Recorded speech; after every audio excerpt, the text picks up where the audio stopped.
চলছে কালবৈশাখী ঝড়। এখন প্রায় বেলা 2টা বাজে। হ্যাঁ, অবস্থা খুবই বেগতিক।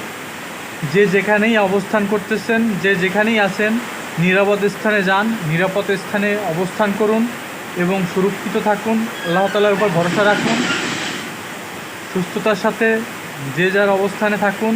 বাইরে বের হবেন না এবং ছোটাছুটি তো অবশ্যই করবেন না, কারণ সারা দেশেই বজ্রপাতে বেশ কিছু মানুষ মারা গেছে।